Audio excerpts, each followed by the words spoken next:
A girl moved with her parents to a new house.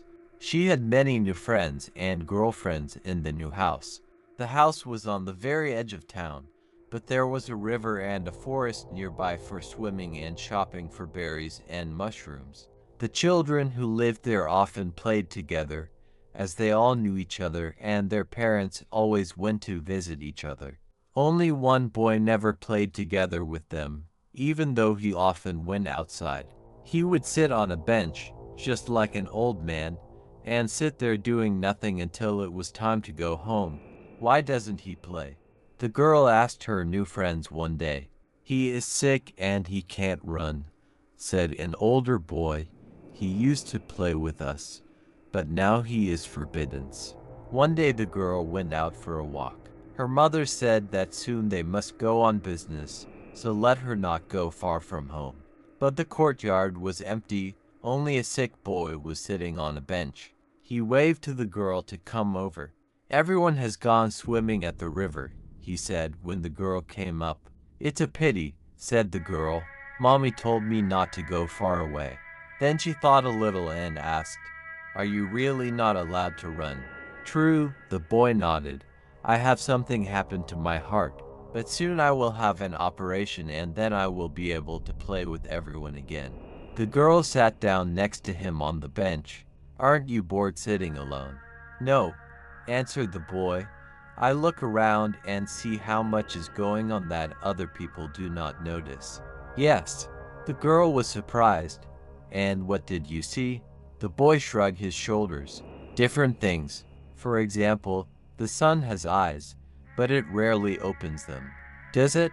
The girl was surprised and looked at the sun. But the sun was very ordinary. The boy laughed softly. You have to look very carefully to see it. And also if you look carefully at the clouds, then after a few days you will see that they repeat.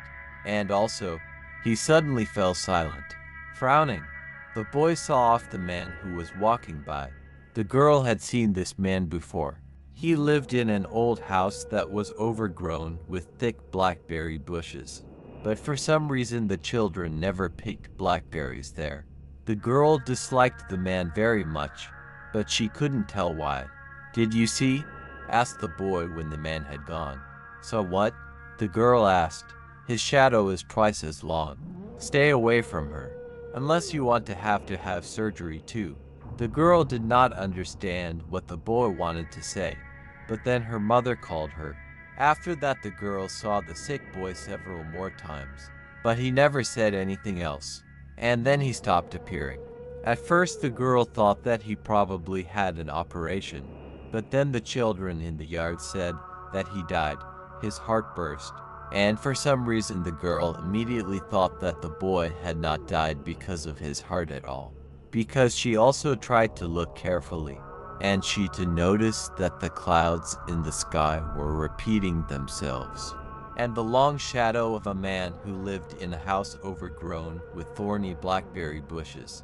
Not only was the shadow very long, but it seemed to move in a different way, as if it lived separately from the man, and it even seemed to the girl that the shadow was following her. The girl was afraid to look at this living shadow, and she asked other children about this man. One boy interrupted her. Don't talk about what you saw. The grown-ups won't believe you anyway. My brother tried to tell, and a few days later they fished him out of the river dead. At first they thought he drowned, but then they found out he died before he hit the water. What was to be done, then? The girl asked quietly.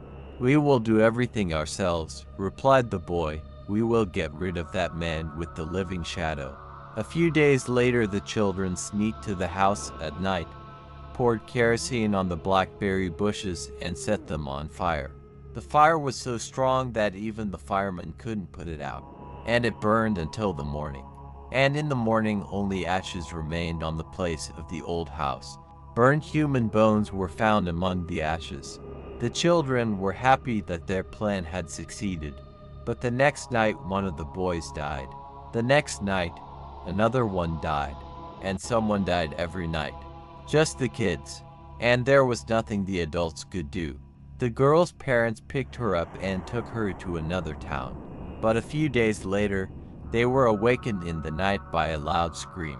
When they ran into the room, the girl was already dead. A thick stalk of thorny blackberries was wrapped around her neck, and her hands were badly burned, as if she had held her hands in the fire.